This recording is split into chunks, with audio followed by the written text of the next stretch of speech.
Yes. Bismillahirrahmanirrahim. Alhamdulillahi Rabbil Alameen. Wassalatu wassalamu ala Sayyidina Muhammad wa ala alihi wa sahbihi ajma'in. Forex trading need to be looked at from 2 points of view.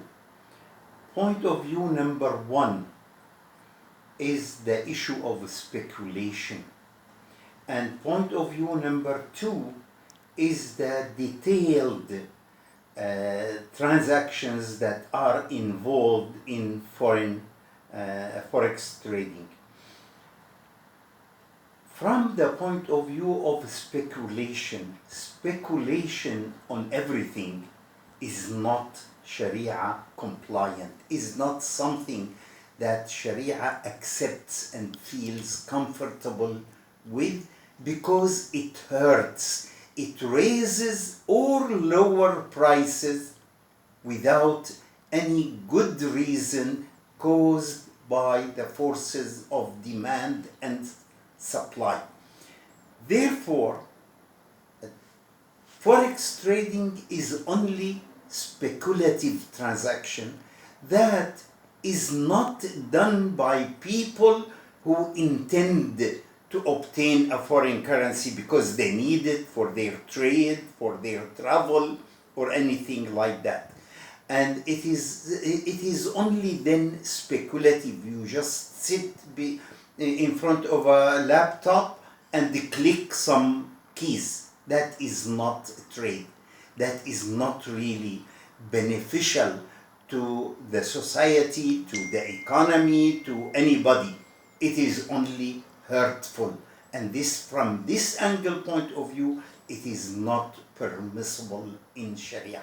So forex trading, for people who are not related to it at all, just sit behind your laptop and click some keys, that does not make it legitimate for you to gain any money or even to lose any money. That is not permissible in our Sharia. To gain money, you need to provide some good service to humanity, to human people, to societies, whether Muslim or not, doesn't matter, wherever you are. So from this angle, then forex trading is not Sharia compliant.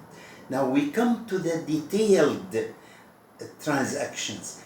Forex trading, even those trading that are called on the internet Sharia compliant, and we have a fatwa for it, and some of them put fatwa, and some of these fatwas imply that what they are doing is haram, but they depend on that the people will not really read the fatwa, and when they read it, they do not even understand it.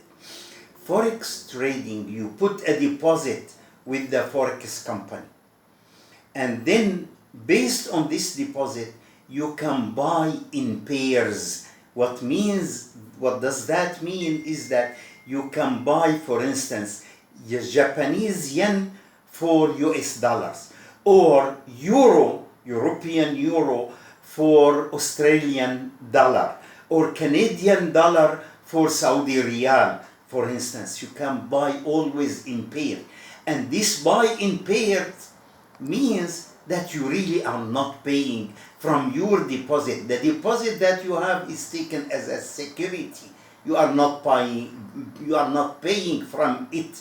And that means, again, that it is not on the minute individual transactions that the transaction is permissible, because when you buy and sell, you have to take hand to hand. The Prophet ﷺ requires that hand to hand should be a condition when you deal with currencies.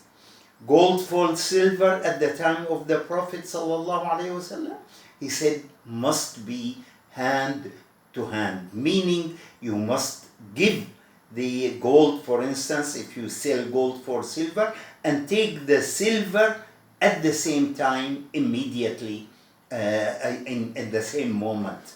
while you are making the transaction in the sitting of the contract. In Arabic it's called majlisi al-aqd.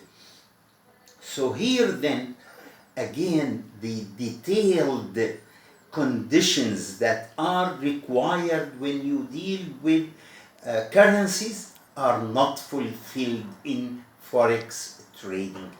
Final note: the Prophet ﷺ made special conditions for dealing with currencies in order, obviously, to make dealing with currencies is difficult and can be done by only those who facilitate the businesses of other people, like a sarraf in the city or on the corner of the street, who need to buy and sell good currencies because that serves people. People come to it to buy and sell currencies that they need for travel, for export and import and other things. Sarraf today are also banks, do the same job. So that is for them, it is permissible to buy and sell, provided it is done hand to hand, not in the forex methodology. When it is done hand to hand, then the transaction is made difficult because currency transactions affect the whole economy. The money is a standard that is used, or a thing that is used to price and to evaluate all other commodities and services in the society. The Prophet ﷺ made currency transactions more difficult, more strict, and means also that there should be no speculation on it, on currencies, on money. Walhamdulillahi Rabbil Alamin.